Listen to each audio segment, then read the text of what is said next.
दापोली तालुक्यातील कर्दे गावाला पर्यटन मंत्रालयाने सर्वोत्कृष्ट पर्यटन गाव म्हणून नामांकन केल्याने ग्रामस्थांमध्ये कमालीचा उत्साह पाहायला मिळत आहे। त्यातच आज कर्दे ग्रामस्थांच्या सहभागाने ग्रामपंचायतीने पारितोषिकांची मिरवणूक वाजत गाजत काढली। पारंपरिक खालूबाजाच्या तालावर गावातील आबालवृद्ध यांनी लेझिमच्या ठेक्यावर प्रतिसाद देत मिरवणुकीला रंगत आणली। कर्दे ग्रामपंचायत कार्यालयात मिरवणूक पोहोचल्यानंतर ग्रामस्थांसह विविध ठिकाणाहून आलेल्या नागरिकांनी सरपंच आणि ग्रामपंचायत सदस्य यांचं अभिनंदन केलं। कार्यक्रमाला तहसीलदार अर्चना घोलबोंबे, गट शिक्षण अधिकारी अण्णासाहेब बळवंतराव आदी उपस्थित होते।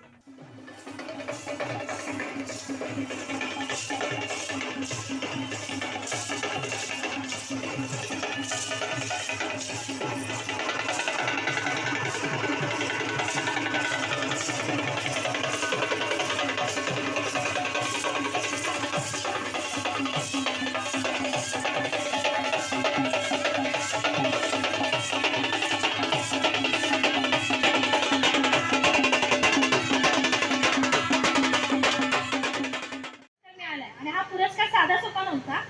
तर संपूर्ण भारतातून जी निवडक 36 पर्यटनाची स्थळं निवडण्यात आली, त्याच्यामध्ये महाराष्ट्रातलं एकमेव असं पर्यटन स्थळ म्हणून कर्देची निवड झाली। हे खूप मोठं भूषणाला गोष्ट होती।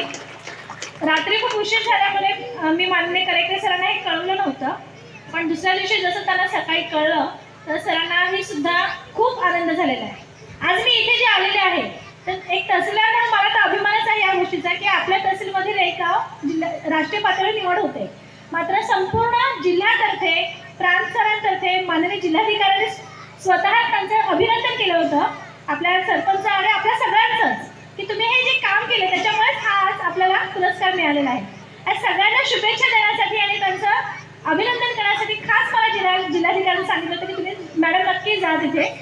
माननीय प्रांत सर सुद्धा येणार होते, मात्र खेळला एका कार्यक्रमामुळे ते येऊ शकले नाही। पण खरंच हा आजचा जो कार्यक्रम आहे त्याला मी सकाळी येऊ शकले नाही मिरवणुकीला, पण खूप भूषणावह अशी गोष्ट आहे।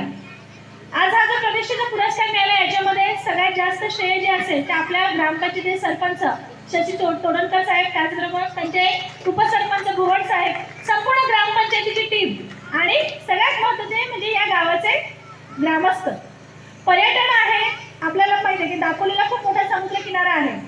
अनेक गावं अशी आहेत की जिथे पर्यटन होतंय, पण कर्देची जी ओळख आहे ना संपूर्ण दापोलीमध्ये ती वेगळीच आहे। इथे येणारा पर्यटक हा अगदी म्हणतात समाधानाने परत जातो, कधी त्याला कुठल्याही प्रकारची त्याची तक्रार नसते इथून जाताना। टाइम्स डिजिटलला लाईक करा, सबस्क्राईब करा, शेअर करा आणि बेल आयकॉन दाबायला विसरू नका। पाहत रहा टाइम्स डिजिटल।